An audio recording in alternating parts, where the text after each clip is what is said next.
ብዙዎችን ያነጋገረው የአርቲስት ማክዳ አፈወርቅ በራሷ የቲክቶክ ኦፊሻል ፔጅ ላይ ያጋራችው ቪዲዮ የዛሬ ዓመት እዚህ አሞኝ ጸበል ስጠመቅ ቀንዲል ስጠመቅ እና አባስቀይኑ ሊያዩት ነበር። ብዙዎችን አከራክሮ የነበረው የድምጻዊ ራሔል ጌቱ ጉዳይ በመጨረሻ መፍትሄ ማግኘቱ እንዳልኩክ በጣም እኔ በብዙ የህይወቱ ጣውረድ ውስጥ አልፌ ነው እዚህ የደረስኩትና በተለይ ደግሞ እንደኔ የዘመኑ ወጣት ምን ቢገጥመው ነው በዚህ ደረጃ ተስፋ ቆርጦ እንደዚህ አይነት ሐሳብ የሚያስበው? እስቲ እቺን ቪዲዮ ተጋበዙልኝ። ገርማሚ አጥቻለሁ። በቃ ገርማሚ ፈልጋለሁ፣ ህይወቴን መቀየር ፈልጋለሁ፣ ህይወቴን መለወጥ ፈልጋለሁ።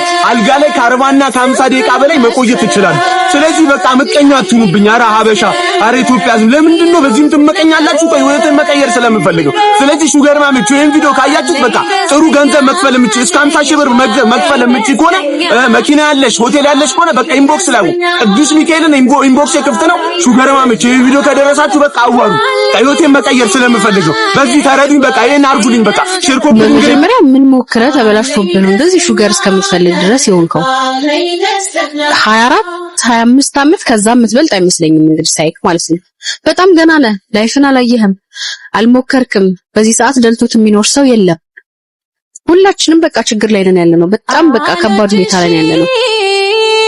ለምሳሌ እኔ ብነግርህ ያ10 ሺህ ብር የሚያስወጣ ህመም ቢያመኝ የምታከምበት ብር የለኝም። የምሬን ነው የምነግርህ። ሶ ሳይከብደን ቀርቶ አይደለም ሹገር መምረጥ ግን አማራጭ ሆኖ አይደለም። በተለይ ደግሞ በዚህ እድሜ ምንም ነገር ሳትሞክር ማለት ነው። አንተ አሁን እጅ ላይ ያለውን ነገር በሙሉ አበላሻው። አሁን አካውንትክ በጣም ላንተ በቃ ብዙ ቦታ መድረስ የምትችልበት ነገር ነው። ኦኬ በአቋራጭ የሆነ ነገር ካልመጣ በአቋራጭ እንደዚህ ካልሆነ ምናምን እያልን እንትን የምንል ከሆነ አይሆንም። እስቲ አሁን ላይ በጣም አይዶል አድርገህ አንተ መታያቸው እነ ጆን ዳንኤል እነ ጃኒ እነ ምናምን አሁን ላይ ስንት አመት እንደሰሩ አስበው። አንተ መቼ ቲክታክ እንደጀመርክ አላውቅም። እኔ ግን ብራንድ ፌስ ካርድ መጠቀም ትችል ነበር። በምን በመልካም ነገር። አሁን አንተ እጅ ላይ ያለውን እንኳን ነው ሳይቀር ያበላሻው። ስለዚህ ገንዘብ ቢሰጥህም ያን ያህል ተሰርተህ እንትን ትልበታለህ ብዬ አላስብም። የመጀመሪያው በቃ እግዚአብሔር ገንዘብ እስከዚህ ሰዓት ድረስ ያልሰጠህ ምክንያት አለው። ያ ማለት እናቴን አስደስታታለሁ። ሁላችንም እናትና አባታችንን ማስደሰት እንፈልጋለን። ግን ደግሞ የእግዚአብሔርን ቀን እየጠበቅን ነው። እኔን ብትጠይቀኝ ለእናቴ ቡና ገዝቼላት አላውቅም። ግን እግዚአብሔር ሆይ እሱን እስከማደርግ እድሜ ድረስ ስጥልኝ፣ አስቀምጥልኝ፣ እድሜ ስጣት፣ ጤና ስጣት ነው እያልኩ ያለሁት። እናትን ማስደሰት ትፈልጋለህ? በዚህ እድሜ በጣም በትንሹ ማስደሰት ትችላለህ። እስቲ በጊዜ ግባ። አንተ የምታመሽ ከሆነ በጊዜ ግባ። የምትጠቃቀማቸውን ነገሮች ምናምን እስቲ ለማስተካከል ሞክር። እናቴ ዛሬ ጫት ሳልቀም ሳላጨስ ዋልኩልሽ በላት። አንድ ቀን ማለት ነው። ሌላውን ቢከብድህ አንድ ቀን እሱን ሳላረግ እኮ ዋልኩኝ ዛሬ ካንቺ ጋር ነው የምውለው። እስቲ በሆነ ነገር አግዛት። በቃ ተአምር ላይፍ ላይ ለምዶ እየጠበቅን ያለ ነው። ሶሻል ሚዲያ በጣም ነው ህይወታችን ላይ ተጽዕኖ እያሳደረ ያለው። በአንተ እድሜ መኪናና ቤት አይጠበቅም። በቃ ይሄ ኖርማል ነው፣ ባይኖርህ ኖርማል ነው። ሰርተህ ምናምን ብታመጣው ከዚህ በኋላ 10 ዓመት ይፍጅብህ፣ 15 ዓመት ይፍጅብህ፣ 20 ዓመት ይፍጅብህ። ካንተ የሚጠበቀው ጥረት ነው። ስታጣራለህ ከመጣ ይመጣል፣ ካልመጣ ደግሞ መኪና ሰው ሳይኖረው ቤት ሳይኖረው እኮ ኖሮ አልፏል አይደል እንዴ? የምችለውን ማድረግ ነው። ከዛ በኋላ ግን በዚህ ደረጃ ሹገር ምናምን ማለት ሶሻል ሚዲያ ላይ የምንናገረውን የምናስተላልፈውን ነገር እንወቅ። ይሄ ነገር ይቀመጣል ለልጅክ ለፋሚሊ ምናምን በቃ ደስ አይልም ማለት ደስ አይልም። በቃ አሁን አንተ ይሄን አካውንትን በነፃ ለሰዎች ማስታወቂያ ብትሰራ 11 ሺህ ምናምን ተከታይ አለኝ ቫይራል ከወጣ ደግሞ ተጠቃሚ ትሆናላችሁ። ሬስቶራንቶች ላይ ሄደክ የሆነ በቃ ማስታወቂያ የሚፈልጉ ድርጅቶች በቃ በነፃ ሄደ ቀርጸህላቸው ምናምን ብትለቅ ያንተ ማስታወቂያ ከታየና እንትን ካለ ለኔም ማምጣት ስራልኝ የማይልህ እኮ ሰው የለም። እኔ እዚህ ጋር በጣም ሉዘር ነው የሆንከው። በቃ በጣም ነው የተሻወልከው ብዬ ነው ማስበው። እጅግ በጣም በሚያሳዝን ሁኔታ እንግዲህ የዘመኑ ትውልድ ተስፋ ከመቁረጥ አልፎ እንግዲህ በህብረተሰብ ውስጥ ወይም ደግሞ በማህበረሰብ ውስጥ እንደ ጸያፍ ተደርጎ የሚወሰድ ይህንን እኩይ የሆነ ተግባርን በአደባባይ መጥቶ ላደርገው እፈልጋለሁ እንዲሁም ደግሞ የሚፈልግም ሰው ካለ ያናግረኝ ያዋራኝ ሲል ራሱን እንግዲህ ሲያስተዋውቅ ስንመለከት በጣም ያሳዝናል። ይህ ጉዳይ እንደቀል ሊታይ አይገባም። እንደ ትውልድ ወይም ደግሞ እንደ ዜጋ እንግዲህ እነዚህ ወጣቶች ላይ መስራት ግድ ይላልና የሚመለከተው አካል በዚህ ጉዳይ ላይ ጥሩ የሆነ ምላሽ ቢሰጥበት ብዬ ሐሳብ መስጠት ፈልጋለሁ። እናንተስ ምን ትሉታላችሁ? ለማንኛውም ግን እዚሁ ጋር እንዳለን እንግዲህ ስለ ወጣቱ ተስፋ መቁረጥ እንዲሁም ደግሞ ስለ ወጣቱ በአጭር ለማደግ በአጭር ስኬት ለማግኘት ያለው ጉጉትን ተመርኩዛ ድርሹ ዳና እንግዲህ ጥሩ ምላሽ ሰጥታበታለች። እስቲ የሷን ቪዲዮ ልጋብዛችሁና እመለሳለሁ። በሁሉም ሃይማኖት ለምሳሌ በእስልምና ለምሳሌ በክርስትና ለምናመልከው አምላክ ለጌታችን ማለት ነው እንዴት ነው የምናየው? እንዴት ነው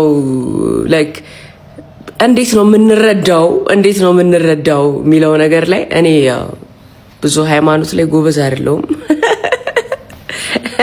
እምነቴ ላይ ትኩረት አደርጋለሁ ልበል። ለምን የማይባል ጌታ ነው ያለን፣ አምላክ ነው ያለን አይደለ? ምክንያቱም የሆነ ነገር ሲሰጥም የሆነ ነገር ሲነሳም ለምን የማይባል አምላክ አለን። ለምንድነው የማይባለው? ለምንድነው የማይባለው? እሱ ሲሰጥም ሲነሳም የራሱ የሆነ ሪዝን ስላለ አምላክ ስለሆነ ለምን የማይባለው አምላክ ስለሆነ በቃ እሱ በየትኛውም ሁኔታ ልክ ስለሆነ ነው ለምን የማይባለው ማለት ነው። እና ግን ብዙ ምኞት ሊኖረን ይችላል። ለምሳሌ አሁን እኔ ለምሳሌ በቃ ያለ አቅሜ ነው በቃ ማለት ማስበው የሆነ ፋብሪካ የሆነ ምስራቅ ኢስት አፍሪካ ላይ የሆነ ግብዳ የሚዲያ ተቋምና የሆነ ምን አይነት ጭንቅላቱ እንደ ግብዳ ነገር ነው በቃ ትልልቅ ነገር ነው እማስበው ማለት ነው። ግን ትልቅ እረፍት የሚሰጠው ቦታ ለምሳሌ እግዚአብሔርን እንደዛ ልንጠይቀው እንችል። ለምን አልሰጠኝም ስጠኝም ልንለው እንችላለን አይደል? እሱ ሲሰጥም ሲነሳም እሱ ትክክል ነው ብያለሁ። ለምሳሌ ሀብት የምንፈልግ ከሆነ በጣም ትልልቅ ሀብት የምንፈልግ ከሆነ አሁን ሚዲያ ላይ ምናምን እንደምናያቸው የፖሊስ ዜና ላይ ምናምን እንደምናያቸው ማፊያ ዋቴ ሀብታም ምናምን ሳይሆን እንደ ኃይሌ ገብረስላሴ በቃ ሀብቱን እሱ አይደል እኛ እንቆጥርለታለን። እንዴት እንዳመጣው እናውቃለን። በፕሮሰስ የደረሱ ሰዎች ናቸው። እንዴት ሀብታም ሆነ ከየት አምጥቶ ነው ምናምን አይደለም። ከመሬት ተነስቶ ብቅ ብሎ ሀብታም የሆነ ሰውዬ አይደለም። በቃ ትራኩን ጠብቆ መንገዱን ጠብቆ የሆነ ሰክስ የማይነቃነቅ ሰክስ አለ አይደል? የሆነ ገጭ ያለ ቦታ ኮሽታ ምናምን የሌለው ሀብታም እንደዛ ነው በቃ መሆን ካለባችሁ። እርግጠኛ መሆን ካለባችሁ በእንደዛ መንገድ የመጣ ሰው ላይ እርግጠኛ ሆኑ። እናንተም በዛ መልኩ ሂዱበት ውዲ እንጂ በአቋራጭ ባደጉ ሰዎች እንዴት ነው? በፍጹም አሁን የምትሄዱበትን trust the process and በቃ success ላይ ትደርሳላችሁ። ለዛ ለምን ብላችሁ አጠይቁ። ልፋታችሁ ላይ ድካማችሁ ላይ እርግጠኛ ሆኑ እንጂ ሁሉ ነገር ይሰጣል። ካልተሰጠም እሱ የራሱ ምክንያት አለው ማለት ነው። ግልጽ ነው።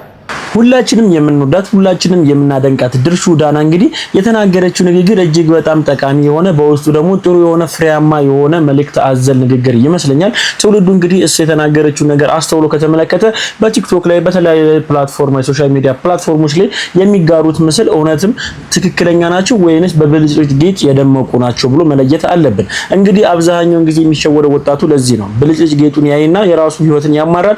የራሱን ህይወትን ትቶ የነሱን ህይወትን እየኖረ መጨረሻ ላይ ባዶነት ወይም ደግሞ ባዶን ይቀራል። በዛ ሳሌ ተስፋ በመቁረጥ ራሱን እስከ ማጥፋትም ደረጃ ይደርሳልና ይህ ጉዳይ እንደቀል ሊታይ አይገባም። እንደ ሀገርም አሳሳቢ ነገር ይመስለኛል። እናንተስ ይህን ጉዳይ እንዴት ተመለከቱታላችሁ? ሀሳባችሁን ስጡበት። ኮሜንት ሴክሽን ላይ ብታጋሩን ሀሳባችሁን እንወያይበታለን ብዬ አስባለሁ።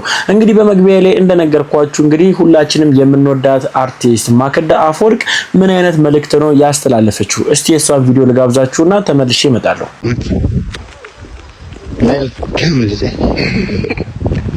እግዚአብሔር ይመስገን። እኔ ኬኬ ነው። እግዚአብሔር ይመስገን። የደብረ ሊባኖስ ዳቦ የዛሬ ዓመት እዚህ አሞኝ ጸበል ስጠመቅ ቀንዲል ስጠመቅ እና አባ ስቃይኑን ሊያዩት ነበረ እዚህ እና ዓመት ያደረሰኝ እንደቴን እዚህ አከብራለሁ ብዬ ነበረ። እግዚአብሔር ይመስገን ዓመት አደረሰኝ። እግዚአብሔር ይመስገን። በቃ ወደ ተማሪዎች ደግሞ ይሆን እነሱ ናቸው። እግዚአብሔር ይመስገን። እግዚአብሔር ይመስገን። እግዚአብሔር ይመስገን። እግዚአብሔር ይመስገን።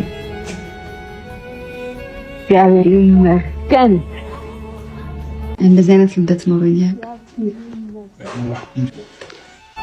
የልደት ስጦታ ነው። እግዚአብሔር ይመስገን። ታዲያ ሲያምር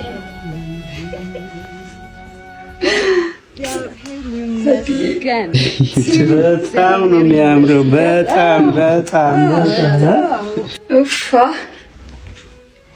እግዚአብሔር ይመስገን። በቸገረን ሰዓት ባጣን ሰዓት እንዲሁም ደግሞ በከፋን እንዲሁም ደግሞ ባዶነት በተሰማን ሰዓት ወዴት ነው መቅረብ ያለብን? ወዴት ነውስ መሄድ ያለብን? ማክዳ የተናገረችው ይሄ ነው። ሁላችንም እንግዲህ በህይወታችን ውስጥ የማይገጥመን ውጣ ወረድ የለምና ትንሽዬ እንኳን መሰናክል ሲገጥመን እንግዲህ ከባድ የሆነ ፈተናዎችን መቋቋም እስከሚከብደን ድረስ እንሰበራለን። በዚህ ሰዓት ላይ እንግዲህ ምንም አማራጭ የለንም ከፈጣሪያችን ውጪ። ሁላችንም ወደ ፈጣሪያችን ብንቀርብ እንግዲህ የሚደርስብን ማንኛውም መከራና ስቃይን በቀላሉ እናልፈዋለን ብዬ መልእክቱን በዚህ አጋጣሚ ላስተላልፍላችሁ። የእህታችን ነው ማክዳ መልእክትስ እንዴት ተመለከታችሁት? እንኳን ለዚህ ድልና ለዚህ ክብር አበቃሽ ላትወዳለሁ። በተጨማሪም እንግዲህ በርካታ አድናቂዎቿ ለሁለት ከፍሎ ሲያከራከር የነበረው የራሄል ጌቱ እንግዲህ እምነቷን ቀይራለች ወይንስ አልቀየረችም የሚለው ጉዳይ ራሷ በሰይፉ ኦን ኢቢኤስ ላይ ቀርባ ጥሩና ተመጣጣኝ የሆነ ምላሽ የመለሰች ይመስለኛል። እስቲ ለማንኛውም ቪዲዮ ልጋብዛችሁ፣ ተመልሼ እመጣለሁ። የህይወት ፍልስፍናሽ ምንድነው? ማለት ስለ ህይወት አንድ ነገር ማለት ካለብኝ ምክር ይሁን ምስክርነት እርግጠኛ አይደለሁም። ለቃሉ ግን እንዳልኩክ በጣም እኔ በብዙ የህይወት ውጣ ውረድ ውስጥ አልፌ ነው እዚህ የደረስኩትና በተለይ ደግሞ እንደኔ ያለ እናት ያለ አባት አድገው አይደል ኑሯቸውን ህይወታቸውን አሸንፈው እዚህ ለደረሱ ልጆች በቃ እንደው ለአንድ ሰው እንኳን ቢደርስልኝ ብዬ ማስበው አይዟችሁ ማንም የለኝም፣ በተለይ የሚያግዘኝ ሰው የለም፣ እናት የለኝም፣ አባት የለኝም፣ ዘመድ የለኝም ብለው የሚያስቡ ካሉ አይዟችሁ፣ መድኃኒዓለም አባት ይሆናችኋል፣ ድንግል ማርያም ደግሞ እናት ትሆናችኋለች። አይዟችሁ፣ ነገር የሚያስተካክል እግዚአብሔር አለ፣ በርቱልኝ፣ ጠንክሩልኝ ማለት ነው የምፈልገው። ከጥቂት ወራቶች በፊት በድምጻዊ ራሄል ጌቱ ላይ እንግዲህ ተነስቶ የነበረው ጥያቄ ወይም ደግሞ እምነቷን ወደ ፕሮቴስታንት እምነት ከኦርቶዶክስ እምነት ቀይራለች ብሎ ሲነጋገሩበት የነበረበትን ጉዳይ እንግዲህ በራሷ አንደበት በሰይፉ ኦን ኢቢኤስ ላይ ቀርባ ተናግራለች። እጅግ በጣም ድንቅ በሚሆን ንግግርም ሐሳቧን ስትገልጽ ከልጅነት እስከ እውቀት ድረስ ጠብቆ ያሳደጋትን አምላኳን ጠቅሳ እንዲሁም ደግሞ በመልጃዋ ሁሉ ጊዜ ከጎኗ እንደቆመችም እመቤታችንም አንድ ላይ ያከለች ሲሆን ከዚህ ተነስቶ እንግዲህ በርካቶች የተቀባበሉት እየተነጋገሩበት ይገኛል። እናንተስ ምን ትሉታላችሁ?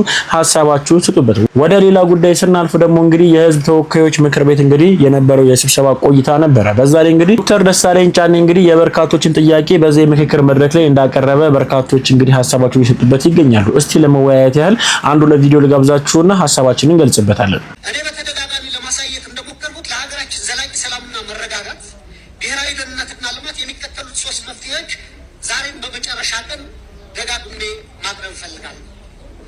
አንድ፣ እውነተኛ ብሔራዊ ውይይትና የፖለቲካል መፍትሄ ፖለቲካል ሴትልመንት መድረስ አለብን።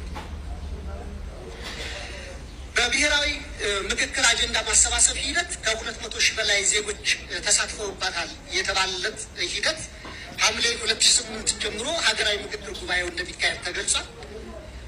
ይህንን አንደኛ ከመንግስት የፖለቲካ ተጽዕኖ ሙሉ በሙሉ ነፃ ማድረግ፣ ሁለተኛ አሁንም ተቻኩለን ሂደቱን ለመጨረስ ከምንሯሯጥ ይልቅ ሁሉንም የታጠቁና ያልታጠቁ የፖለቲካ ኃይሎችን ያካተተ እውነተኛ የምክክር ሂደት ማድረግ ያስፈልጋል ብዬ አስባለሁ። እኔ እውነት ለመናገር የህዝብ ተወካዮች ምክር ቤት ስብሰባ ሲኖርና የህዝብ ተወካዮች ምክር ቤት ላይ ጥያቄዎች ሲነሱ ከህዝብ ተወካዮች ምክር ቤት ከተወካዮች ወይ ደግሞ ከአባላቱ ጥያቄ ሲነሳ ጥያቄ ለመስማት የምገባው የዶክተር ደሳለኝ ጫኔን ነው፣ የክቡር ዶክተር ደሳለኝ ጫኔን ማለት ነው። ዛሬ እንደተለመደው እንግዲህ ቡሌት የሆኑ ጥያቄዎችን አንስተው ነበረ። ከነዚህ መካከል እንግዲህ የሀገራዊ ምክክር ወይ ደግሞ በሀገራዊ ምክክር ኮሚሽን ይዘጋጃል የተባለው የምክክር ጉባኤ ላይ ያላቸውን ሀሳብና አስተያየት አስቀምጠዋል። እነዚህ አስተያየት መካከል ደግሞ አንደኛው ምን መሰላችሁ? የፌዴራል ገቨርንመንት ወይ ደግሞ ሴንትራል ገቨርንመንት በዚህ ጉባኤ ላይ ያለውን ፖለቲካዊ ተጽዕኖ ማንሳት አለበት፣ ከፖለቲካዊ ተጽዕኖ ነፃ የሆነ ጉባኤ ነው መካሄድ ያለበት የሚል ነገር ተናግሯል። ከፖለቲካዊ ተጽዕኖ ነፃ የሆነ ጉባኤ የሚካሄድ ከሆነ የምርም ሁሉም በፍሪሊ በነፃነት እንዲመካከርና እንዲወያይ ያግዘዋል የሚል ነገርም ነው እንግዲህ ያከሉ። በተጨማሪ ኢትዮጵያ ውስጥ የሚንቀሳቀሱ የትኛውም የታጠቀም ሆነ ያልታጠቀ ተቃዋሚ ቡድንና ተቀናቃኝ ቡድን በዚህ ነገር ላይ መሳተፍ አለበት። የታጠቀውም ያልታጠቀውም ሁሉም አንድ ላይ ማሳተፍ ያለበት፣ አለበለዚያ ሁሉም ካላሳተፈ ሁሉም እንትን አላለም መልሰው ወደ ጦርነት ፕለንጅ ማድረጋችን አይቀርም የሚል ነገር ነው የተናገሩት። መልሰን ደግሞ ርዕስ በጦርነቱ የምንገባ ከሆነ የጊዜም ሆነ የገንዘብ ኪሳራ ነው ይሄ ምክክር ወር ደግሞ ይህ ይዘጋጃል የተባለው ሀገራዊ ምክክር ሙሉ በሙሉ ኪሳራ ነው የሚል ነገር ነው የተናገሩት። መደገፍ ያለበትን እደግፋለሁ or ደግሞ መደነቅ ያለበትን አደንቃለሁ ከዚህም በተጨማሪ ደግሞ ድምጽንም አሰማለሁ ጥያቄዎችንም አነሳለሁ የሚል አቋም ያላቸው እንግዲህ ዶክተር ደሳለኝ በቅርቡ የተለያዩ ዓለም ድርጅቶች ወደ ኢትዮጵያ ፍሎ የሚያደርጉትና ወደ ኢትዮጵያ ኢኮኖሚ የሚያስገቡት የውጭ ምንዛሬና ኢትዮጵያ ውስጥ የተከማቸው የውጭ ምንዛሬ ክምችት የውጭ ምንዛሬ ሪዘርቭ ምንም እንኳን ያው ያን ያክል አመርቂ ባይባልም ጥቂት የሚባለው ደግሞ ደስ የሚያሰኝ የማክሮ ኢኮኖሚ መሻሻልን አሳይቷል ይም ደግሞ ጥሩ ነገር ነው የሚልም እንደዚሁ አስተያየታቸውን ሰጥተው ነበር። ከዚህም በተጨማሪ ኢትዮጵያ ውስጥ የተለያዩ ከኮሪደር ልማት ወር ደግሞ ከተማ ላይ ከሚሰሩ ኮሪደር ልማቶች በተጨማሪ የተለያዩ ፋብሪካዎችና የተለያዩ ኢንዱስትሪዎች መገንባት እንዳለባቸው ከነዚህ መካከል ደግሞ የማዳበሪያ ማቀነባበሪያ ከዚህም በተጨማሪ ደግሞ የነዳጅ ማጣሪያዎችም ጭምር በኢትዮጵያ ውስጥ መገንባት እንዳለባቸው ተናግረዋል። ጎረቤት ሀገሮቻችን የሚያወጡት ነዳጅ እኛ እያጣራን መጠቀም እንችላለን በአነስተኛ ዋጋ ለኛም የነዳጅ መረጋጋት ጥቅም ይሰጠዋል እኛም ደግሞ ይህን ነዳጅ ለጎረቤት ሀገሮቻችን እያስተጠቀምን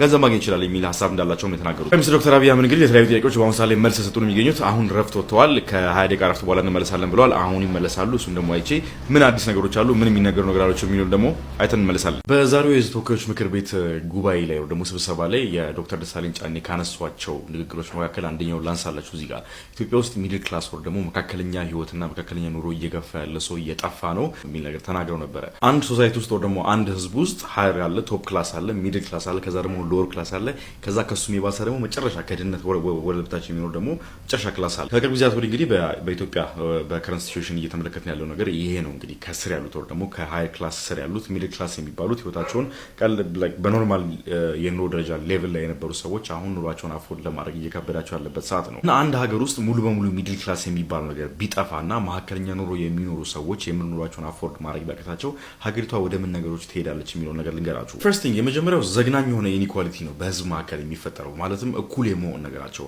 አፎርድ የማድረግ ነገራቸው እየቀነሰ መጣ ቁጥር ሰዎች ደግሞ ከነሱ እየበለጡ በሄዱ ቁጥር ደግሞ በጣም እየተንደላቀቁ በሄዱ ቁጥር መሀላቸው ያለጋ በሰፋ ቁጥር እንግዲህ በሰዎች መካከል የሚገኘው ኢኒኳሊቲ ነው እየበዛ የሚሄድ። ሁለተኛ ሶሻል ኢንስታቢሊቲ እና የፖለቲካል ኢንስታቢሊቲ ነው የሚፈጠረው ማህበራዊ አለመረጋጋትና ፖለቲካዊ አለመረጋጋት ላይ አልቲሜትሊ ወደዛ ነው ሊድ የሚያደርገው። እዛ በመቀጠል የምርም ኑሮውን እዚህ አፎርድ ማድረግ ያቃተው ሰው ከሀገር የመውጣትና ከሀገር የመሰደድ ነገር ነው የሚፈጠረው ማለት መስራት ይችላል ሀገሩን መለወጥ ይችላልና ራሱን መለወጥ ይችላል ተብሎ የሚታሰብ ህዝብ ነው እንግዲህ ሀገሩን ለቆ ፍሊ የሚያደርገው። ይሄ ደግሞ በሀገራችን ኬዝ በደንብ እናስተውለው ነው። ከዛ ወደ ታክስ ስንመጣው ደግሞ ወደ ግብርም ስንመጣ ማጆሪቲውን የሚይዙት እነዚህ ሚድል ክላስ ያሉ ሰዎች ናቸው። ማጆሪቲው ሌሎች ሀገሮች ላይ ተመልክቱ ማጆሪቲዎቹ ታክስ ከፋዮች ሚድል ክላስ ያሉ ናቸው ወር ደግሞ ሚድል ኢንካም ላይክ ሚድ ኢንካም እርን የሚያደርጉ ሰዎች ናቸው። ስለዚህ የታክስ እንትኑም ያሽቆለቆለ ነው የሚሄደው ላይክ ወደ ኢኮኖሚካል ኢንስታቢሊቲ ነው የሚወስደው ላይክ the whole country። እነዚህ አሁን መጥቀስ የምንችላቸው እነ ቬንዙዌላ ማየት ይችላል። አሁን ቬንዙዌላ ብዙ ዜጎቿን እንዲሰደዱ ያደረገበት ምክንያት አንደኛው ይሄ ነው የሚድል ክላስ መመናመንና ሚድል ክላስ የመጥፋቱ ጉዳይ ብዙ ዜጎቿ ሀገር ለቀው እንዲወጡና እንዲሰደዱ አስገድዷቸዋል።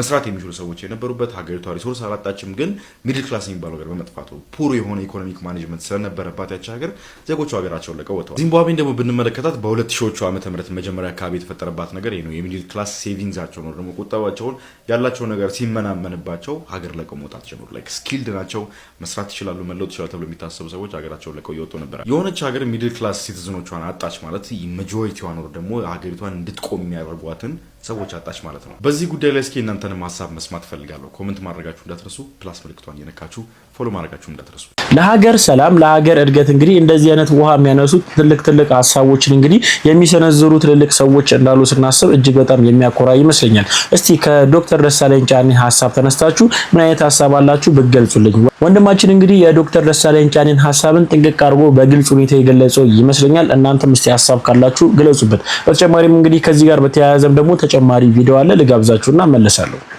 ፓርላማ አባሉ ዶክተር ደሳለኝ ጫኔ መምህሩ ፈተና አውጥቶ ተማሪዎችን ማሳለፍ ካልቻለና ከወደቁ የወደቀው መምህሩ ነው የሚል ኮመን አባባል አለ በእኛ በአስተማሪዎች ዘንድና ይህን ያክል 92% የመውደቅ ምጣኔ ካለ እኔ ወድቋል ብዬ ማስበው ትምህርት ሚኒስቴር ነው። ትምህርት ሚኒስቴር ብቻ አይደለም ዶክተር የወደቀው ሀገር ጭምር ነው የወደቀችው። ይሄንን ሲምፕል ኤግዛምፕል ልንገሮት። እርስዎ ይሄንን ንግግር እየተናገሩ ያሉ ፓርላማው ይስቃል። በዚህ ሁሉ ሀገሪቷ ካስፈተነቻቸው ተማሪዎች መካከል 8% ብቻ ነው ያለፉት በሚባልባት ሀገር ላይ ቁጭ ያለ ፓርላማ እንደዚህ አይነት ጠንካራ ሐሳብና አሳሳቢ ሐሳቦች ሲነሱ ይስቃል፣ ደንታ የለው። ቀኝ ግዛት መገዛት ይሻላል ወይስ ነፃ ሀገር ሆኖ መኖር ይሻላል? የትኛው ነው ለሀገር ብልጽግና የሚበጀው ብሎ አንድ መምህር ክላስ ውስጥ በሚያከራክርበት ሁኔታ ቀኝ ግዛት መገዛት ይሻላል የሚለው አካል ሲያሸንፍ ያየ ተማሪ ሲያድግ እኮ ባንዳ ነው የሚሆነው። ከዚህ በላይ ምንም ሊሆን እኮ አይችልም። እውቀት ይሻላል ወይስ ሀብት ይሻላል፣ ገንዘብ ይሻላል ብሎ አከራክሮ ገንዘብ ይሻላል የሚለው ግሩፕ ሲያሸንፍ የሚያይ ተማሪ ምንድን ነው የሚሆነው? ስራ ሲይዝ እኮ ሌባ ነው የሚሆነው እኮ። ሰርቆ ሀብታም መሆን ነው። ቢኮዝ ሀብታምነት ይሻላል ተብሏል። ይሄ ነው እኮ ምንም የማይወዳደሩ ነገሮችን በእንደዚህ አይነት ሁኔታ የትምህርት ፖሊሲያችን የዘቀጠ የትምህርት ፖሊሲ ይዘን ጃፓንና ቻይናዎችን ያቸው። በተለይ ጃፓኖች ስነ ምግባርን በምን አይነት ደረጃ እንደሚያስተምሩ ሀገርን እኮ የሚሰርቅ ሰው እኮ የለም እኮ ጃፓን ላይ። መሰረቱ ትምህርት ስለሆነ ነው፣ ህፃናት ላይ ጭምር ስለተሰራ ነው እንደዚህ ሆኖ። የኛ የትምህርት ፖሊሲ በወያኔ ጊዜ አገር የግል ትምህርት ተቋማት አሉ፣ ዲግሪን ማስትሬትን ከሼልፍ ላይ አንስተው የሚሸጡ ቀላል የሆነበት ጊዜ። አሁን ደግሞ እነሱን ስንገላገል 92% ከሀገሪቷ ተማሪዎች ወድቀዋል ብሎ በኩራት የሚያወራ ትምህርት ሚኒስቴር ይሄን ሲነገረው የሚስቅ ፓርላማ። ትምህርት ሚኒስቴር አይደለም የወደቀው፣ ሀገር ጭምር ነው የምትወድቀው። አሁን ተበርሽ የተናገረው ንግግርን ሰምታችኋል። እንደ ውጭ ሀገራት ወይም ደግሞ እንደ ጃፓን ምሳሌ ለሚሆኑ ትልልቅ ሀገሮችን እንግዲህ ምሳሌና አራያ በማድረግ የሀገራችን እድገትን እንዲሁም ደግሞ በሀገራችን ላይ የሚፈጠረውን ትልቅ የሆነ የእድገት ግስጋሴ ልናፋጥነው ይገባል። እንግዲህ በመጪው ትውልድ ላይ ነው እንግዲህ በርካታ ጉዳዮች ሊሰሩ የሚገባውና የትምህርት ጉዳይ እጅግ በጣም አሳሳቢ ደረጃ እንደደረሰ በርካቶችም እየተነጋገሩበት ይገኛሉ። እናንተስ በዚህ ጉዳይ ላይ ምን አይነት ሀሳብ አላችሁ? ተጨማሪ ሀሳብ ካላችሁ ግለጹበት። ስውሯ ማርያም ያረገችውን እስቲ ለኔ ዝርዝር አድርጌ ልንገራችሁ። ቪዲዮ ትንሽ ረዘም ስለሚል ያው ሼር ኮፒ ሊንክ እያደረጋችሁ እስቲ ተከታተሉኝ። ያው ስውሯ ማርያምን ያወቅኳት ቲክቶክ ላይ ነው መጀመሪያ የዛሬ 2 ዓመት ከምናምን አያታለሁና በቃ በህልሜ ምናምን ማየት ጀመርኩ። ሂድ ይለኛል ወደዛ። እናቴ በቃ ደወልኩኝ። ከዛ ስልክ ቁጥር ወሰድኩና ደወልኩ። ከየት ነው መሄጃ ምናምን ስል ከእስጢፋኖስ ጋር አንድ ደግሞ ከጣፉ በሚቀርብ በኩል መጣ። ትኬት 500 ብር ነው ደርሶ መልስ ምናምን አሉ። እዛ ልሄድ አልኩና ያው የሰማዕቷ ጋር ያው ዝክር አለንና እዛ የበረከት ስራ ስላለ እዛ ደርሰን እንጣ በ6 እና እሄዳለሁ ምናምን ብለን 1 ሳምንት አራዘምኩት ማለት ነው። ከዛ በ6 ሰማዕቷ ጋር ሄድኩኝ። ከዛ ልሄድ ነበር እዛ ምናምን በ9 የሆነ የቆየ ፋይል ነበረብኝና የሆነ ነገር አፕን አድርጎ ታሰርኩኝ ማለት ነው። እና ስውሯ ማርያም ለካ በቃ ናና የምትለኝ ልሰውረኝ ነበር። ከዛ ሁሉ ነገር ልደብቀኝ ልሸሽገኝ ነበር። ማርያምን ተያዝኩኝ። በሌለውበት የተፈረደብኝ ፍርድ ነው።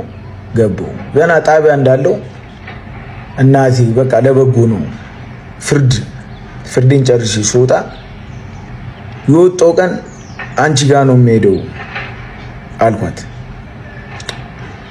ከዛ ያው በጊዜ የማይፈተው ነገር የለም። ያው የፍርድ ጊዜን ጨርሼ ወጣው። ያው የሰው ልጅ ቃል ይገባል፣ በቃሉ አይገኝም። እመቤታችን ግን ቃሏን የምትጠብቅ እናት ናትና ያው እኔም ፍርዴን ጨርሼ ወጣውና ምናምን ነገር ያን ቃሌን ረስቼ ድጋሚ ሆይታ ጀመርኩ ምናምን ነገር። የወጣው ቀን አንቺ ጋር ነው የሚሄደው ነው የምላት ሁሌ። ከዛም በኋላ ያራዳ ልጆች እንደዛ ሆነ ምናምን ነገር ድጋሚ በሆነ ነገር ድጋሚ ተያዝኩ እና ኮሚሽን ገባው። እናቴ ያው የሰው ልጆች ነን እናጠፋለን። ድጋሚ ደግሞ ያው እሷ ጨክንብን ነው። እናቴ ይሄን ብቻ አስወጭኝ እና ለደጅሽ አብቂኝ አልኳት። አሁን ብዙ ነገር አይቼበታለሁ ማለት በቃ የሰው ልጅ ጥጉን ትፈተናለ። ፈተና ሰው ከጎን ታጣለ ምናምን። እመቤቴ ናት ከጎን የነበረችው፣ ማንንም የለኝም ነበር። ማንም እና ትሰበራለህ። ዱላ የማይሰብር ምንም የማይሰብር ሰው አንዳንዴ ትንሽዬ ነገር የምንላን ነገር ትሰብራለች። ሰው አለማግኘት በቃ ሰው አንዳንዴ እሱ እንዲህ ነው አይለወጥም ምናምን የሚባል ነገር አለ። ሁሌ እንዲህ ታጥቦ ጭቃ ምናምን አባባል። የሰው ልጅ ፈልጎ አይደለም ስህተት ውስጥ የሚገባው። የሰው ልጅ ህይወት ለመቀየር 1 ሰከንድ በቂ ናት አይደለ? እንደ ዱር አደሮች እና ያው ብቻ ያው ሰው ቶሎ ይሰለቻል። በ2 በ3 በ4 እንትን ይሰለቻል። እመቤቴ ሁሉ ብታጠፋም ሁሉ አብራናት። በሰው የተመካ የተረገመ ነው ይላል። በሰው እንዳትመካ። እንትና አለው እንትና ይደርስልኛል እንትና እንደዚህ ማንም ከፈጣሪ ውጪ ማንም የለም። ጀልስ እመቤቴ ብዙ ነገር አደረገችልኝ። ከዛ ቦርጎ ቤት ማስወጣች። ግን እኔም ቃሌን ጠበቅኩ። ግን ምን እላት ነበር መሰላችሁ? እመቤቴ ደጅሽን ሳረጥ ምንም አይነት በረከቴን እንዳሰጭኝ እላት ነበር። እመቤቴ በረከቴን እንዳሰጭኝ ደጅሽን ረገኩለት ትጀምሪያለሽ። ከዛ እንደወጣሁ ግን 11 ሰዓት ምናምን ነው የተፈተሁት። ቤት አደርኩ። በጧት ተነስቼ ስውሯ ማርያም ነገርኳት። እናቴ ይኸው መጥቻለሁ እማ፣ አሁን እንዳታቆሚው እናቴ እንዳታቆሚው ብያን ነበር የመጣሁት። እመቤቴን በረከቷን ጀመረች በ0 ደቂቃ ማለት ነው። ያው እግዚአብሔር ይመስገን ቲክቶክ መተዳደሪያ ሆኗል። እመቤቴን ያደረገችልኝ። ቀጥሎ ደግሞ ያው ምንም እንደምታደርግልኝ አምናለሁ። ምስክርነቷን ደግሞ መሰክራለሁ ለእናታችን። እናታችን ንጽሕተ ንጹሐን ትግበር ትመስገን። ወዳችኋለሁ። በእምነቱ የጸና በእምነቱ የበረታ እንዲሁም ደግሞ ያለውን ልብና ተስፋ በጠቅላላ ለአምላኩና ለፈጣሪው አሳልፎ የሰጠ በመጨረሻም እንግዲህ የድል ጽዋ ማንሳቱ የማይቀር ነውና ኩኩሻም እንግዲህ ምስክርነቱን በእንደዚህ አይነት መልኩ ሰጥቷል። እኔም ከዚህ ጋር አንድ ሐሳብ ልስጣችሁ። እንግዲህ እመቤቴ ማርያም የሁላችሁንም ሐሳብን ትሙላላችሁ ለማለት እወዳለሁ። ቤተሰቦች ለዛሬ ይዤላችሁ የመጣኋቸው ቪዲዮዎች እኚህን ይመስላሉ። እስካሁን ድረስ አብራችሁኝ ስለቆያችሁ ከልብ አመሰግናለሁ። በቀጣይ ቪዲዮ እስክንገናኝ ሰላም ቆዩልኝ። እወዳችኋለሁ።